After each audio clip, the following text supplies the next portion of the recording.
మహాత్మా జ్యోతిరావు పూలే సతీమణి సావిత్రిబాయి పూలే జయంతి వేడుకలను తిరుపతిలో బీజేపీ నాయకులు ఘనంగా నిర్వహించారు. ఈ సందర్భంగా మహిళా ఉపాధ్యాయులను ఘనంగా సత్కరించారు. తిరుపతి తీరకట్టు వీధిలోని మున్సిపల్ ప్రాథమిక పాఠశాలలో శుక్రవారం స్థానిక బీజేపీ నాయకులు గుండాల గోపీనాథ్ రెడ్డి ఆధ్వర్యంలో భారతదేశ మొదటి మహిళా ఉపాధ్యాయులు సావిత్రిబాయి పూలే జయంతి వేడుకలను వేడుకగా నిర్వహించారు. ఆమె చిత్రపటాన్ని ఏర్పాటు చేసి పుష్పాంజలి ఘటించారు. అనంతరం పాఠశాలలోని ఉపాధ్యాయురాలు పిఎం లేఖశ్రీని దుస్సాలువాతో ఘనంగా సత్కరించి అభినందనలు తెలియజేశారు. ఈ సందర్భంగా గుండాల గోపీనాథ్ రెడ్డి మాట్లాడుతూ మహిళలు విద్యావంతులైతేనే దేశం అభివృద్ధి సాధిస్తుందని భావించిన మహాత్మా జ్యోతిరావు పూలే తన సతీమణి సావిత్రిబాయి పూలేను చదివించారని గుర్తు చేశారు. ఆమె చదువును అభ్యసించి సాటి మహిళలకు విద్యను నేర్పించారని పేర్కొన్నారు. ఆ విధంగా ఆమె దేశంలో మొదటి ఉపాధ్యాయురాలు అయిందని వివరించారు. నేడు పురుషులతో సమానంగా మహిళలు అన్ని రంగాలలో రాణించడం అభినందనీయమన్నారు.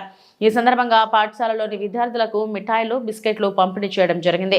కార్యక్రమంలో బీజేపీ తిరుపతి నార్త్ మండల అధ్యక్షుడు లోక ప్రభాకర్ నాయుడు, బీజేపీ 84వ బూత్ అధ్యక్షులు విజయభాస్కర్ రెడ్డి, బీజేపీ సీనియర్ నాయకులు విద్వాన్ కస్బా, పద్మనాభన్, తొండమనాటి సుబ్రహ్మణ్యం రెడ్డి, గుండాల గోపీనాథ్, బీజేపీ క్రియాశీలక సభ్యురాలు విగ్రహాల కళ్యాణి తదితరులు పాల్గొన్నారు.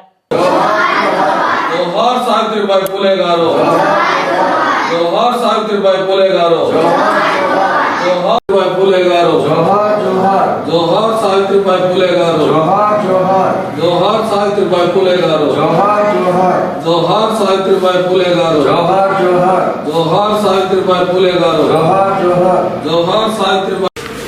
ఈ రోజు దేశ తొలి మహిళా ఉపాధ్యాయురాలు సావిత్రిబాయి పూలే గారి జయంతి సందర్భంగా స్థానిక నిమ్మకాయల వీధిలోని పురపాలక సంఘ ప్రాథమిక పాఠశాలలో ఈరోజు సావిత్రిబాయి పూలే గారి చిత్రపటానికి పుష్పాంజలి ఘటించి సావిత్రిబాయి పూలే గారి గొప్పతనాన్ని ఇక్కడ స్కూల్ విద్యార్థులకి వివరించడం జరిగింది. ఈ సందర్భంగా ఈ స్కూల్లోని టీచర్ లేఖశ్రీ గారిని ఘనంగా సత్కరించాము.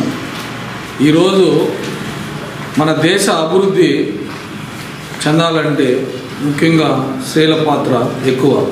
స్త్రీలు చదువుకుంటేనే మన దేశ అభివృద్ధి చెందుతుంది. ముఖ్యంగా మహాత్మా జ్యోతిరావు పూలే గారు స్త్రీలకు విద్య అవసరమని వారి సతీమణి మన సావిత్రిబాయి పూలే గారు ఆమెకు మొట్టమొదట విద్య నేర్పి తొలి మహిళా ఉపాధ్యాయురాలు చేసి స్త్రీలకు విద్య అవసరమని చాటి చెప్పిన మహానుభావుడు జ్యోతిరావు పూలే గారు. సావిత్రిబాయి పూలే గారు మహిళలకి విద్య నేర్పి అన్ని రంగాల్లో ఈరోజు పురుషులతో సమానంగా స్త్రీలు కూడా ఉన్నారు. ఏ రంగమైనా ఎత్తుకోండి, ప్రతి రంగంలో కూడా స్త్రీలు ముఖ్య పాత్ర పోషిస్తున్నారు. అలాగే మన గౌరవ ప్రధాని నరేంద్ర మోడీ గారు స్త్రీలకు ఎక్కువ ప్రాముఖ్యతనిచ్చి వారికి చదువు కానీ ఇలాగ ఉద్యోగపరంగా కానీ ఎక్కువ ప్రాముఖ్యతనిచ్చి వారిని ఎంకరేజ్ చేసి మన దేశ అభివృద్ధికి స్త్రీల పాత్ర ముఖ్యమని మన గౌరవ ప్రధాని నరేంద్ర మోడీ గారు కూడా ఎంతో కృషి చేస్తున్నారు. ఈరోజు సావిత్రిబాయి పూలే జయంతి సందర్భంగా వారి చిత్రపటాన్ని పుష్పాంజలి చేసి ఘన నివాళి అర్పిస్తున్నారు.